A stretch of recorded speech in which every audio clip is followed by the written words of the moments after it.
So I'll introduce myself a little bit. I am a student of Dr. Romit Malik, who was in Pennsylvania State University, but he moved to Purdue and started a new tenure-track professor over there.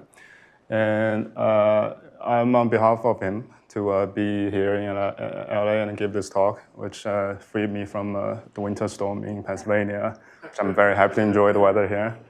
And also, there are some collaborators with us, which is the first is Troy Arcomano. He was in Oregon National Lab and moved to LNAI in the past year. And Ashish Chattopadhyay, who was in UC Santa Cruz. And our major work here today is LUCIE, Lightweight Uncoupled Climate Emulator with long-term stability and physical consistency. But this is more than just one project. It's a framework. It's a pipeline that we've been working on. And this talk will include some downstream experiments and projects with LUCIE as well. So in the past few years, we have seen a surge of usability of AI and machine learning in weather forecasting area or in atmospheric science in general. And please give me just 1 second. I'll make sure I'm using the correct slide. Yes, I am. Sorry. So on the top left here, that's Error 5, which is supposed to be very familiar to a broad community, which is the closest ground truth that's available to machine learning and also data simulation community. And also this used for training all the machine learning models, including LUCIE. And on the right here, that's IFS, high-resolution data, which is a traditional numerical simulation. And on the bottom left, that's Pangu weather. That's got designed like a few years ago already, probably 5 years already, right? And on the right, that's GraphCast from Google.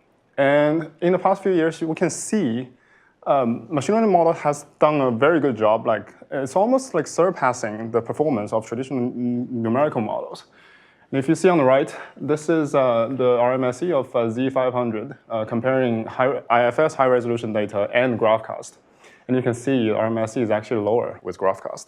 And on the bottom right here, that's a hurricane trajectory prediction with Pangu weather and also IFS high-res again. The blue dots here, the blue line here, that's the IFS prediction of the hurricane happened in 2018 around East China Sea. And the red dot here, that's Pangu weather. And the black one is the ground truth. You can see Pangu is doing a great job on predicting this hurricane trajectory compared to a traditional numerical method.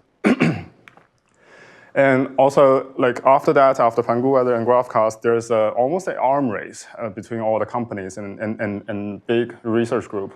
Like people are trying to design better weather forecasting models using more and more computing resources and reaching better and better performance.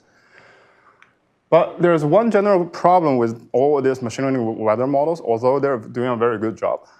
Most of the models are doing medium range weather forecasting, which means the model can stay stable and physical and accurate for up to 14 days or at least, let's say, a month.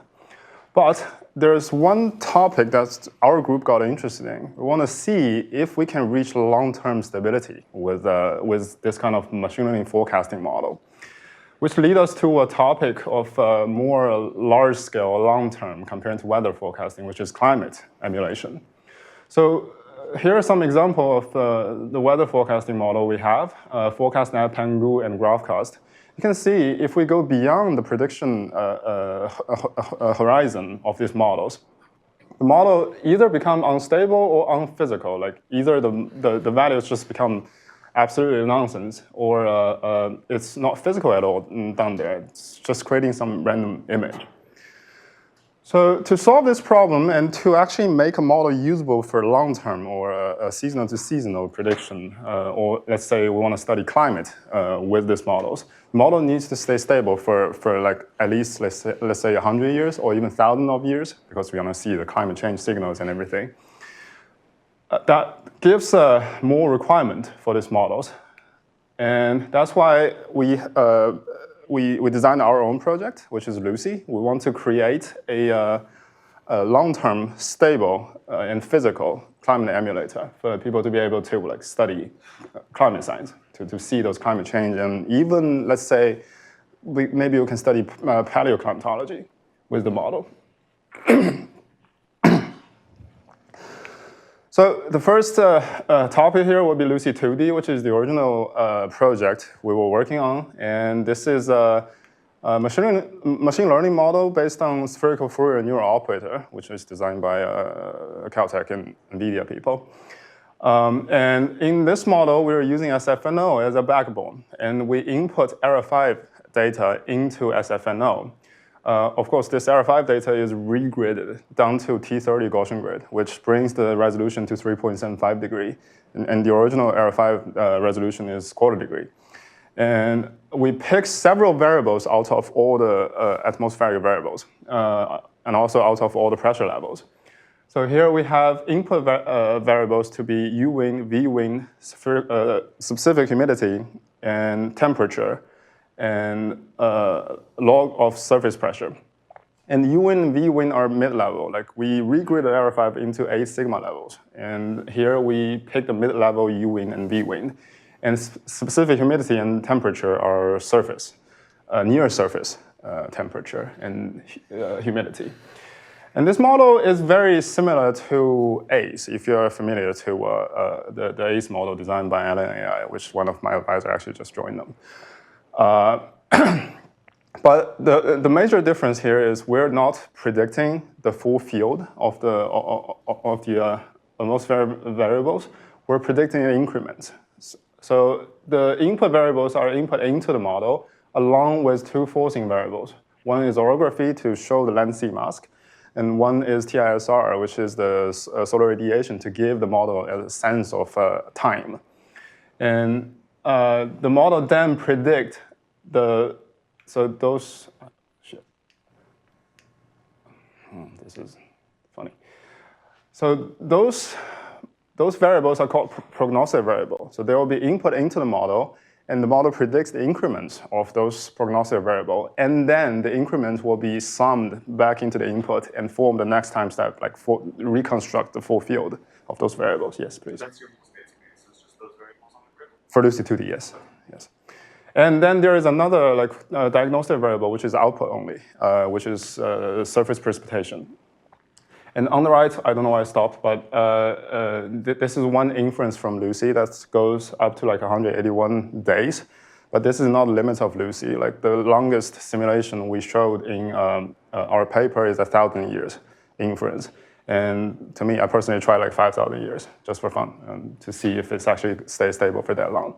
You can see up to 100, at least up to 181 days. The model is completely stable. There's no blown up, no noise, and we will show you, but it agrees with the physics, like physical consistency as well. So I'll go slightly into the architecture itself. The spherical Fourier neural operator, just to refresh everyone's mind. Like it's very similar to Fourier neural operator. Like Fourier neural operator it looks pretty similar to like traditional convolutional neural network actually, but instead of doing traditional like convolution on spatial image, it put the input into Fourier layers and convert image into Fourier space, into the spectral space, and perform convolution over the spectral space. Because in Fourier space, any one point goes through the whole image in physical space, right? And in that way, it performs better than, I would say, it performs better than traditional convolution on like neighboring pixels. So the basic architecture here is the input data goes into the Fourier layer and will perform a Fourier transformation and convert the image into Fourier space and perform the convolution in the spectral space and then do inverse Fourier transformation and give the image back into the physical space. And also there will be a skipping layer to make sure there's no like a gradient vanishing and everything. And then several of these Fourier layers combined together form a Fourier neural operator that goes through the spectral transformation again and again and convolutions. And the spherical Fourier neural operator is very similar. The whole architecture is actually very, very similar to Fourier neural operator. It's just replacing Fourier transformation with spherical harmonic transformation. And on very high level, spherical harmonics looks like this. It's very similar to Fourier transformation. You will have different frequency mode, and combine those frequency mode back together, you can form the original image. And here is the same case. Instead, it's just transform the image into this spheres with different frequency. And combining those frequency back with different ways, you can form the original image on the Earth system. And actually, this is why spherical Fourier neural operator is a very good solution. It's a very natural design choice to pick for modeling Earth system because of the spherical geometry. And then the mathematical structure of the loss function of LUCIE goes, it's not too complicated, it's just a L2 loss function, but we have to divide the loss function into two parts. The first is basically just spherical weighted L2 loss function. And this loss function is divided into two parts again, because the first is the prognostic variable, because we're predicting increments. Then we have to compare the prediction with the ground truth increment in area 5. And the second half is for diagnostic variable, which is predicting full field. So precipitation is not predicted, like no one asked this question to me actually. But precipitation, we are predicting full state of precipitation instead of increment, because there's nothing to sum it back into. And down there, the second half of the loss function is we call it spectral regularizer. So we convert the prediction into Fourier space, and convert the ground truth area 5 into the increment of area 5 into Fourier space, and calculate the loss function, MAE loss function between them. And also, this is divided into two parts as well. One is prognostic, because we have to do the spectral comparison in Fourier space on the increments. And the second half is the full field diagnostic variable, which is precipitation. Right, and yes. Sorry, yes. So this is not too different from a just pure MSE loss function, but we applied a spherical weight, like quadrostructural weight, on the latitude. Because there is a projection, like we project the data onto a square image, right? And if you imagine on the pole areas, there's supposed to be less pixels, or that's just supposed to be just 1 pixels. But after projection, there's a whole line of pixel lying in the pole areas. So we have to put a very small weight on the loss value around the pole areas. In Latlon, are you just saying it's yeah? So in Latlon, what's the domain on which you're doing the MSE here? Sorry? In the Latlon coordinates, in the upper line, what's the domain over which you take the L2 norm? So if you're asking, like, here we're comparing we're calculating the difference between the prediction, like increment, and the ground truth increment. Yeah, it's like, if you Fourier transform, then the L2 norms don't change. So I'm just curious what the difference between the top and the bottom. Oh, right, yes. So on the bottom, there's no like quadrostructural weight anymore. It's just sorry, what weight? Quadrostructural weight, the weight on the latitude. Oh, okay. Okay, maybe I'll save it till later.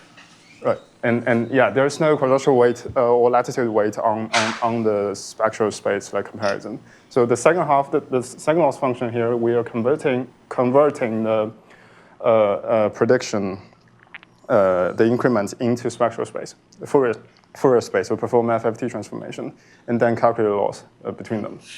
Right. Yes. Have you developed any intuition through using these loss functions on what happens when lambda is really big? Which?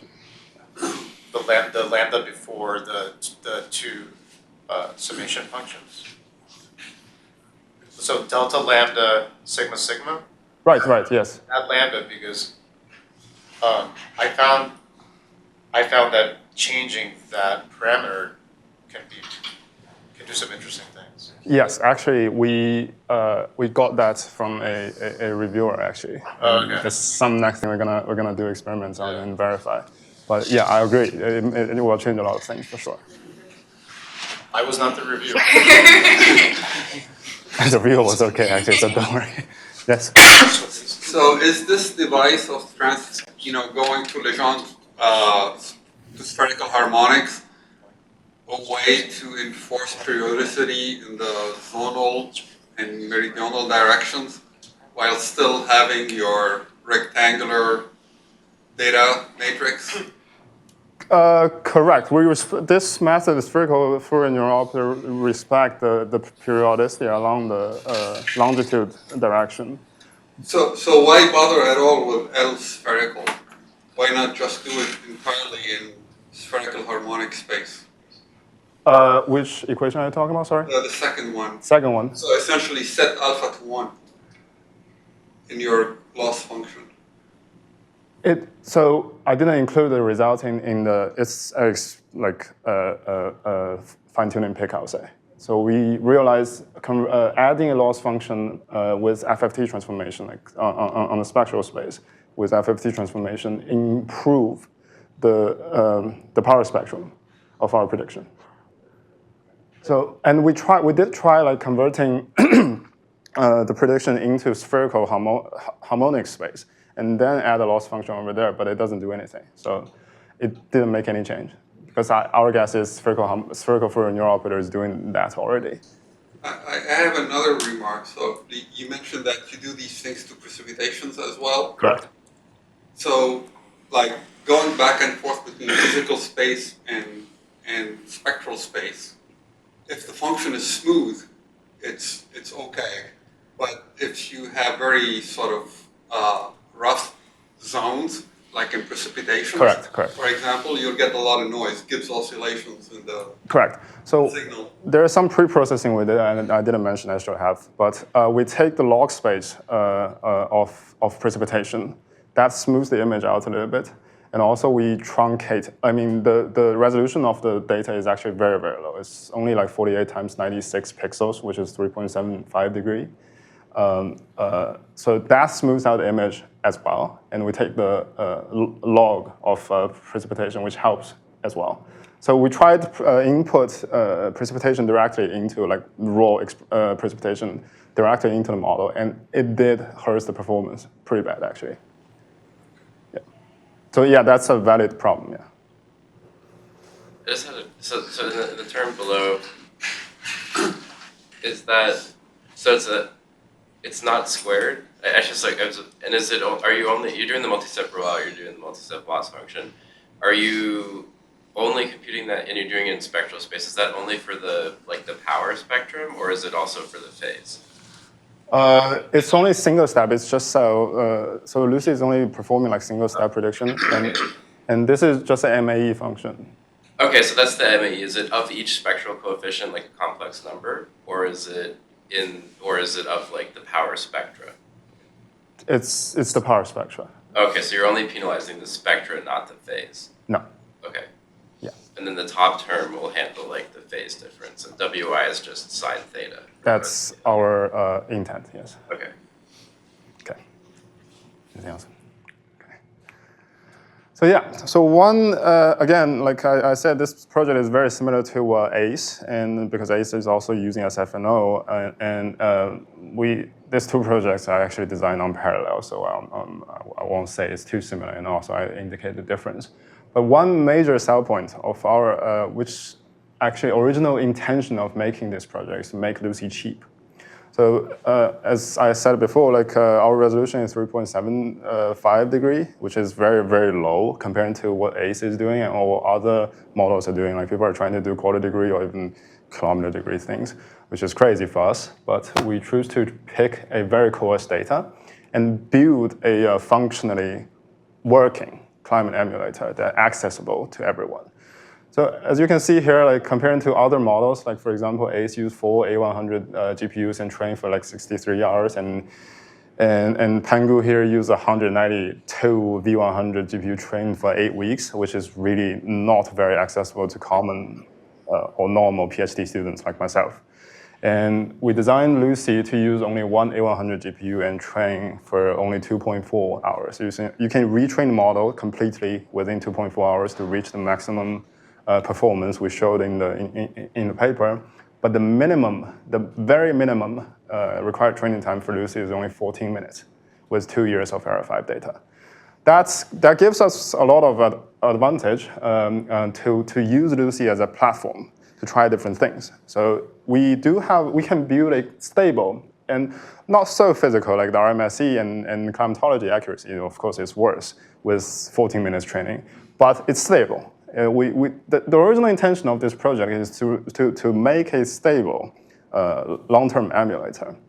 So we can just smash different methods we designed in the group, different architecture, different loss function, different add-ons to the model, and see if it improves the climatology with 14 minutes training, or if it's even like helped model achieve stability with less time. So it really become a very handy like tool or toy model or platform for us to try different things. But besides that, LUCIE is somewhat reliable at this point. So what you're seeing here is a climatology over 100 years of emulation with 100 ensembles generated by LUCIE. So this is 10,000 years of data summed together. This thanks to the lightweight nature of LUCIE, the cheap nature of LUCIE. We can generate 6,000 years of data within 24 hours. And we see here is the climatology of LUCIE of the variables input into LUCIE compared with SPEEDY and Era 5. So as you can see, LUCIE is already performing better than traditional like numerical simulations like SPEEDY. And on the right here, that's the zonal average climatology. And you can see the yellow line up there, that's SPEEDY. The red line is Era 5 is almost like buried by LUCIE, which is blue here, the ensemble mean of LUCIE. And we're fitting very closely to the climatology. But one problem is climatology is just the long-term average or long-term mean of the climate. And if the model doesn't capture any variability in the system, it doesn't really make too much difference. So one of the experiments on the variability of LUCIE, we want to verify the variability of LUCIE. This is the monthly average precipitation. So on the top left here, that's Era 5. On the right here, that's LUCIE. And down there, that's SPEEDY. So this is averaged, precipitation averaged every month over 100 years of simulation of LUCIE and for like 10 years of Era 5 and 10 years of SPEEDY. And you can see we can capture the pattern, the general shape of the precipitation variability every month. Well, we're not capturing it perfectly. You can see the shape difference here. But that shows that LUCIE does have variability instead of just predicting the mean value of the system. And some more diagnostics on the precipitation to show the variability. This is the power spectrum, or let's say this is the Wheeler-Lattice diagram of precipitation. And up here, that's Era 5. Down here, that's LUCIE. And you can see LUCIE is able to capture ER and MJO, but we don't have Kelvin wave. And this probably gonna come back on again later when we talk about LUCIE 3D. We have a very full scientific reason for why this is not working for LUCIE 2D. And this is one of the very interesting results we get from LUCIE 2D. This is the return period. And this plot is basically showing some extreme events happening in the system and how long it's going to take for such an event to happen again in the simulation. For example, up here, if you look at the temperature, on the horizontal axis, you can see this is Kelvin value of the temperature. For example, 315 Kelvin degree, it's going to happen again within like 10 years. On the y-axis, that's showing the return period in years. And LUCIE is capturing the pattern pretty well. I mean, it's not pretty well, it's not even fitting closely, but we do capture the trend. And the blue line, the yellow line here, that's SPEEDY, and the green line here, that's Era 5 for 40 years. That was all the T30 Gaussian grid Era 5 data we have back then. And the red line here, that's Era 5 for 10 years, which is the training data for LUCIE. And the blue line here, that's LUCIE with confidence interval. The interesting thing is LUCIE does not, like for a machine learning model, we were expecting the model to stay within the training data range, to generate things that it has seen before. But here, LUCIE generates something that has never seen before in the training data. So it does not stop where the Era 5 trend ends, but go all the way beyond it, like in all the variables. Again, a disclaimer. This is a very, very difficult result to verify because we simply don't have like 10,000 years of Era 5 data into the future. But this shows some interesting potential for LUCIE to maybe be able to do extrapolation on the dynamics, or simply, let's say, on the values. Don't you interpret this as very worrying, actually? Because that means that you're going to underestimate every extreme event's return period? Yes, LUCIE is definitely underestimating everything. Actually, overestimating, for example, temperature. So it's simply telling you like 300. The return period. Sorry. It's Also overestimating. the extremes. You're saying the extremes are going to happen more. Yes. They are going to happen more frequently than Correct. one area with Correct. value. Okay, so the extreme value says okay, but you in any case you way off, no? And so wouldn't that be a bit? I don't know if you fit some kind of extreme value distribution on this, you're gonna be completely. So, in a sense, I know a lot of the arguments with the climate emulators is to generate large ensembles, but if the tail statistics are completely wrong, isn't it worrying? So we use the climatology and variability to show that LUCIE is not completely wrong on climatology. It's not generating something random. But, so along with the correct climatology and variability in the long term, LUCIE shows that it can generate something it has never seen before. But I mean, especially because using FNO, right? The whole idea behind FNO is you're cutting the high frequencies, right? That's how FNO do well. They just cut off the small scales, etc. Yes, we do. That's how they get some predictability. Correct. So almost by design, you're not getting the right extremes. And so I'm wondering if do you really want to spend. I mean, it's amazing that it runs so fast, right? To give you a quick approximation of the conditional mean, you get blurry fields quickly. But is it really a good use of such emulators to generate these large ensembles if the tails are not calibrated? So, of course, our ensemble is definitely not calibrated at this moment, but this is some just promising, or maybe not even promising, just some interesting results. Like, and I'd love to be contradicted. Like if the return period of larger events is shorter, so it gets more extreme events. right. That's Yeah. So it's miscalibrated, right? We're only answering the question, can it get out of distribution? And the answer is yes. It's not saying it's a great model, it just can go out of distribution. Thank you, yes, actually. So we're just showing that LUCIE is able to generate. But then every model can do with the. Oh, you mean you just like your activation functions allow you to get very large values is what it tells you, but isn't that all it's telling you? I mean, what you mean is it's not clipped, right? Like, for example, if you use a random forest, you would have a hard stop. But all that's telling you is you can produce large values. But if I look at this graph, I wouldn't trust these large values at all, right? This is the return period, right? Like, it's the return period of, Yeah, it just means that the really large values are a bit more frequent in LUCIE compared to R5 if you sample them with the same procedure. But it just tells you it can produce really large values more often.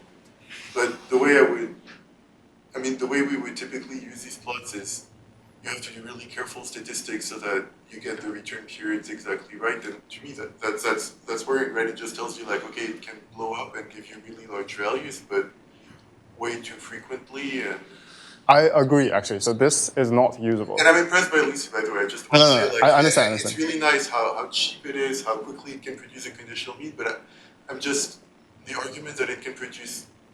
To me, it seems like okay, it can produce large ensembles quickly that are miscalibrated at the tails. And I'd love to be. I mean, please contradict me, but like this means that you wouldn't want to use them for that specific purpose, right? So if you go to our paper, we actually clearly stated that this is not able to be used for like predicting extreme events or so. We're just trying to show that LUCIE is able to go out of distribution. That's all about it. Like we just picked the return periods to be our example to show that LUCIE can go beyond the distribution you learned. But do you trust Euro 5 for these longer terms? So no, I mean especially no, but there's nothing that would. I guess. Thomas, it's all right. Can we? Oh yeah. Sorry, we don't want to hold him up too long. Yeah. We can talk after this. Maybe can I ask this same question but differently? Is there ways for you to design the loss function or train it differently, or somehow calibrate this so that it fits better? So that's our current research topic right now. We're trying to use like including agentic framework to perform this kind of to improve on these long-term things. Okay. Yeah. Thank you. Okay. Yeah, I got a lot of comments and attacks from. I'm not saying you're attacking me, but yeah, people ask a lot of questions about this. But this is simply just interesting to us. So yeah, that basically wraps up LUCIE 2D. LUCIE 2D is, again, let's add a small summary. LUCIE 2D is cheap, very, very handy like tool for us to apply different methods and architecture and loss function into the model and try different things. It's super cheap, like 14 minutes training or like even 2.4 hours training is not too much to completely retrain the model. And we're absolutely doing a lot of downstream experiments with LUCIE right now. And so like the next topic will be LUCIE 3D, which is the very next natural downstream project we can do with LUCIE to expand LUCIE into the full 3D structure of the atmosphere. But still, we're using LUCIE 2D for a lot of like different experiments right now. And so yeah, so one very critical problem with LUCIE 2D is first, as a climate model, there's no climate change signals. Like there's no climate signals in the model. There's no CO2, there's no SST. The climate is stationary, temperature stays stationary forever, which is very ideal, but not possible. And also another problem with LUCIE 2D is there's no 3D structure of the atmosphere. So the whole atmosphere is not an isolated layer. So in LUCIE 2D, we're just picking several variables in a certain layer, which is not really scientific or realistic.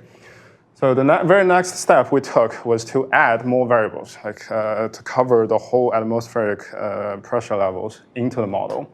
So again, we use similar data. We use the Area 5 data regridded to a T30 Gaussian grid, the same resolution, and also regridded the data into, by regridding, we mean just pick the specific pressure levels that covering 8 sigma levels in the whole system. Again, with the same variables, prognostic variables are temperature, humidity, U wind, and V wind at 8 different sigma levels. And on the right, you can see an example of LUCIE 3D predicted like 8 sigma level temperature. And then there's a surface pressure, and down there, diagnostic variable is still surface precipitation, and forcing variables this time, we still have solar radiation to give the model sense of time, and orography to give the model like a lens C mask.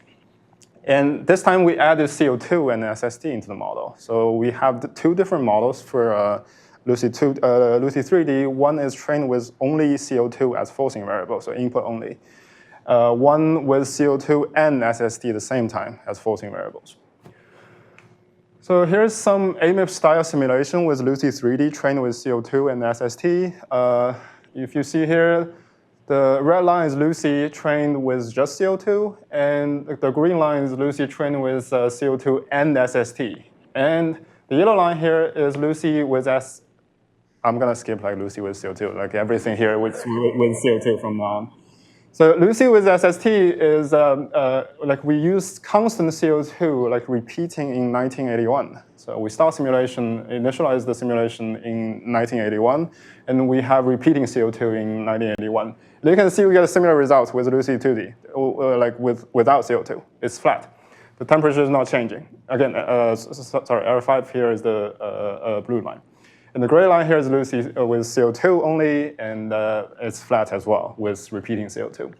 One very interesting bug, actually, we found. This is the previous version of our LUCIE 3D paper. Again, this is because of precipitation. In LUCIE 3D, we input raw precipitation directly into the model instead of take log of it, and it hurts the performance pretty bad. And the climatology is, I would say, pretty bad here with temperature. But still, it's stable and physical, I would say, although the climatology is kind of off. LUCIE with SST somewhat performs worse than LUCIE with just CO2. So this is a concerning point, actually, because it's affecting how LUCIE can be a coupled climate emulator in the future if we want to couple it with an ocean model. But like both of this model capture the correct warming trend over 40 years of simulation. And on the right, that's surface temperature, by the way. And on the right, that's stratosphere temperature trend. And clearly, it's not following there very accurately, but LUCIE shows a cooling trend in a stratosphere. And this actually shows another very weak point of LUCIE, actually, or I would say like most of the models. It's not performing very well higher on the altitude. On stratosphere, LUCIE's performance is pretty bad, actually, but still, we capture the correct trend of cooling with LUCIE, both of these models. Could I ask a question? Yes. So have you looked at inner checkpoint variability? I mean, a lot of times you'll see a pretty, plus 0.5, minus 0.5, pretty sizable spread of the mean temperature from checkpoint to checkpoint. Kind of like what we see with climate models, where they all have different. Correct. Sort of. That's actually a very good point. So LUCIE is a deterministic model. So that's that way. What I mean is, you do your training, you have 100 checkpoints laying around. Correct. You choose the checkpoint from 99, it'll be like, say, half a Kelvin warmer than if you choose the checkpoint from epoch 100, it'll be half. So this is kind of like there's a lot of inter-checkpoint variability in the spread of the climate statistics. I don't know. So in the latest revision of LUCIE 3D, we added early stopping into the training procedure. So we simply pick the best climatology to help the early stop. Okay, I'm just saying the fact that they're all shifted by like 0.3 degrees doesn't mean that one is better than the other, because it's like, you sort of allow climate models to have not exactly the same. That's correct. Yeah, so it wouldn't. So yeah, and that reminds me of one point that I want to talk about LUCIE. LUCIE is deterministic. So in the latest result of LUCIE 3D, we turned LUCIE into a probabilistic model that can naturally generate an ensemble out of it. But we're still working on it. So that's actually a very good point. We were struggling to pick the correct checkpoint. I mean, we don't want to cherry pick everything, but still, we want the best climatology out of the model. It's kind of troubling. And here, this comes, the WK diagram just come back. And on the left here, that's LUCIE 2D. Again, this is on precipitation. On the left here, that's LUCIE 2D. On the right here, that's LUCIE 3D. And if you see the power spectrum of precipitation, LUCIE 2D does not capture Kelvin wave at all. It's just non-existent. And LUCIE 3D is able to capture the Kelvin wave now. And Noah actually taught me this. Like Kelvin wave is representing the convection in the system. And to see the convection, you need to have the 3D structure. This is a very simple reasoning, but you simply need the 3D structure to see the convection for the model to be able to capture this Kelvin wave. And with this, all these variables like vertical gridding added into the model is now able to generate or capture Kelvin wave or the convection. So this makes the model more realistic and physical, I would say. And now there's some very interesting experiments we can do with LUCIE 3D now, because we can capture the climate change trend. And one example here we did is we input biased SST into the model. So LUCIE is trained with a real CO2 level and real SST, well, of course, from Era 5. But now, after the training is done, there's no retraining, and we input biased SST, for example, plus 2K SST, around the whole globe, into the model, or plus 4K interpolated SST into the model. And by interpolated, I will explain this in the next slide. We want to see if the whole temperature around the whole globe is increasing along with SST, because SST is simply the driver of the whole atmosphere, right? And here you can see LUCIE 3D is showing warming trend monotonically around the whole globe. Those things we don't know. Well, I don't really know at least how this is supposed to change, but for temperature at least, the whole globe is warming. So this experiment gave us a lot of trouble actually, because if you look at this is the original SST data we have as input to LUCIE.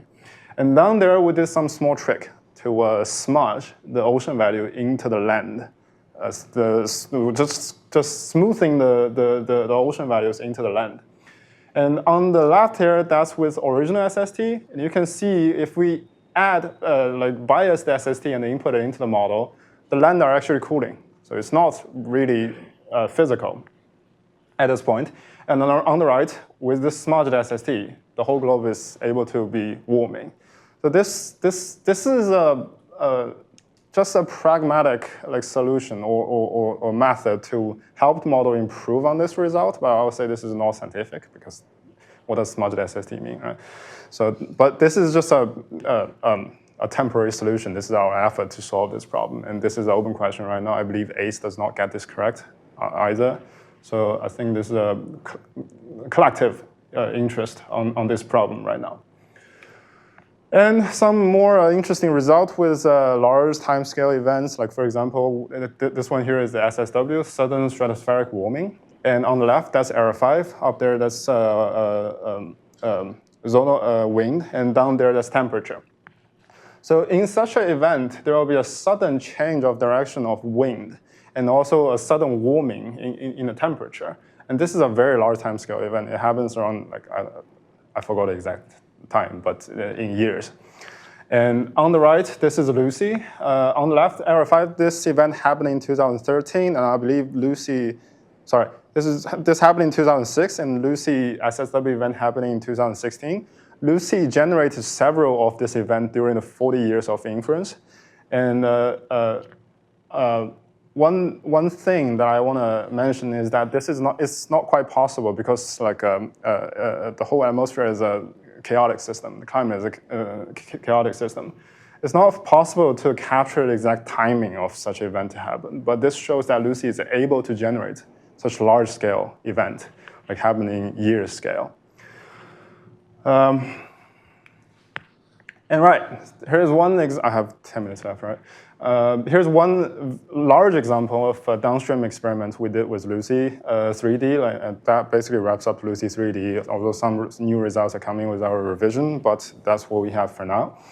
And some new downstream experiments with LUCIE, like that's because LUCIE is just so convenient to use, is multi-model super resolution. That actually solves one of the concerns with LUCIE. The resolution is too low. Like everyone's working with 1.4 degree, 1 degree, but LUCIE is working with 3.75 degree.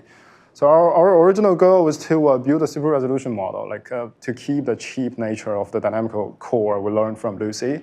But on the other hand, we can super resolve the result from LUCIE to high resolution to be able to see more in the whole system. And this is, in this model, we're using multimodal diffusion, like EDM model, actually. If I can go slightly into the details of this. So for a diffusion model, we're basically noising the image into pure noise and then convert it back into like a realistic image. And those processes, adding noise and denoising process, can be formulate into stochastic differential equations. And by solving those equations, we're able to achieve like noising and denoising process. And in this project, I don't know why this is still here, but we did two experiments. One is we train the model with Era 5. We give cores, yes, correct. Sorry to interrupt you, but you said they use the EDM model. And I'm just curious, it seems to me that so many papers that use DDPM are using the EDM model. And just what's your general take on that? Like, did you feel like that was a good idea, or maybe did you feel like you did that because everybody else was doing it? No, I will go into that. Okay. But yeah, diffusion model simply gives you, we have tried along the way like 8 different super resolution models already. Okay. So deterministic models are basically too smooth. The result generated from diffusion model is just simply too smooth. And diffusion model or generative models gives more details in the small structures like Himalayan mountain or something like that. So it's just convenient and helpful to use diffusion model. And of course, there are a lot of literature out there that they're doing it already. We just learn from them for sure. Yeah, for me, it's just specifically the EDM approach. I'm just curious as to why it's become so widespread. You got lower FID than other people did. And they kind of removed some of the confounding factors from the presentation, so it's really simple to implement. I don't think it really matters. Okay, thanks. It's just good. It's just good. It's just good.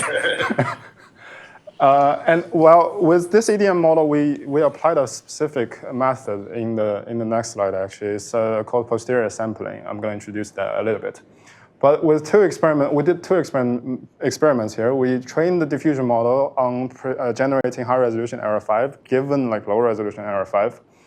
And we input, like after training is done, the model is not retrained at all. It's just fixed there. Like, and then we input LUCIE prediction into the model and generate high resolution LUCIE inference, hopefully. That's agreeing with error 5, the prior distribution, right? The first experiment here, we did like independent frames from LUCIE inference and just input like one frame into the diffusion model at a time and generate high resolution data. And down there, we input the inference from LUCIE and generate high resolution inference from LUCIE, and then do the coarsening again and input the coarse and super resolved data back into LUCIE to perform next time step prediction. So the model is autoregressively predicting the next time step with super resolution along the way. We call this reinitialization with LUCIE. And like I said, we use some method called posterior sampling. This is adding some procedure into the denoising process. So in a normal like diffusion model, in the denoising process, we learn this prior score or prior distribution, and the model generates data based on this learned distribution. And with posterior sampling, we're adding a likelihood score into the SDE, or the denoising process. We're adding a condition into the sampling process for the denoising process to be able to agree with the condition along with the prior distribution. So I can show you, I don't have enough time, so I'll just skip this. And this is some result from pure downscaling. We didn't add any condition into the model yet. We're just trained the model with prior distribution on error 5. And here is the low resolution at 11 degrees, actually, 16 times 32 pixels of error 5. This is supposed to be U wind. And the super resolved this low resolution data with our diffusion model. And down there, that's the ground truth error 5 data of U wind. And this is the error here. So if you just look at the image, they're pretty close. And also, this is why we choose to use diffusion model. There are so many details. The diffusion model simply gives you so many details in the generated image. And down there, we're adding this posterior sampling procedure into the denoising process. We want to, like, if we just train the diffusion model to obtain a prior distribution, we cannot have control on the denoising process. We cannot control like what the model is actually generating. I mean, it looks pretty nice. It looks pretty neat, but what's actually under there? Like, does it really agree with the real world case? We cannot control it. So with this observation data added into the denoising process as a condition, we force the denoising process to agree with the prior distribution and to make the generated image agree with the observation data points here. And here's one example of adding this condition into the model. At this point, we made the model we made the diffusion model multi-model super resolution. So we are adding different data source into the denoising process. Now we have error 5 and IGRA data. Sorry, yeah, this is a IGRA observation data point, which is actually very sparse. Actually, if you look at it's not very rich in Africa, and also there's almost nothing in over the ocean.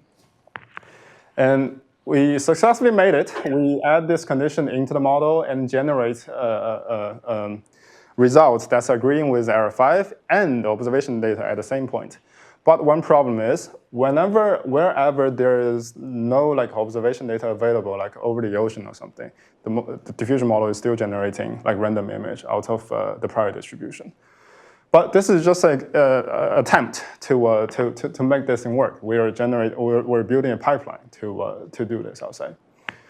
And here's some example with the second experiment. So in the second experiment, we added LUCIE into we added this dynamical core attractor into this super resolution procedure. So in the condition, we add IGRA and LUCIE into the posterior sampling process at the same time. And on the left here, this is the, I believe this is the pixels along the equator from around the whole globe, right? And this is conditioned with just IGRA. And you can see it's pretty smooth, it's flat. And on the right here, that's error 5. You can see a clear diurnal cycle, like day and night pattern in the image. And in the middle, that's the model conditioned with IGRA plus LUCIE reinitialized. So we are inputting coercioned super resolved data back into LUCIE to do next step prediction. And you can see a clear diurnal cycle around the equator. And down here, that's some more obvious thing for you to see. It's easier to see. If you specifically look at some areas like Africa, you can see a clear diurnal cycle in error 5 is blinking, and IGRA plus LUCIE is blinking, and IGRA is not. We believe this is simply because we do not have enough IGRA data points around Africa area. But that's actually what makes the model useful, I would say. It's multi-model. We can input different condition data into the model to compensate for whatever area that does not have enough data observation data points. Like the very next step of this project, we have IGRA data. We are also adding satellite data into the model to compensate for wherever we don't have enough observation data. And with this procedure, we're approaching machine learning data assimilation. I'm not saying it is now, but we're working on it. And some more some metrics to see to compare the actual difference between all these models. Like blue line here is error 5, super resolved. This is and all this RMSE is compared with ground truth error 5. If we just let the model generate error 5 super resolved data, this has the lowest RMSE because the model is simply trained on error 5 and learned a prior distribution out of it. And the purple line there, the purple line here is the error 5 IGRA plus LUCIE, and red line here this is IGRA plus LUCIE reinitialized. And the red line here, that's IGRA plus LUCIE, and the green line here is with IGRA, so as condition only. And this is flat again, because it's not changing. There's no attractor in it. And every experiment with LUCIE is driving away from ground truth, because LUCIE simply just diverged from error 5. It's a chaotic system. Again, it's not completely replicating error 5. So yeah, some conclusion. I'll just basically skip this. I don't have time anymore. But LUCIE is just a very, very handy tool that makes this field, I would say, accessible to normal, common students like myself. We don't have 1,024 GPUs how they train ForecastNet 3. I mean, for someone like myself, if I'm passionate in entering this field, I think LUCIE is a good entry point for you to start with. Thank you.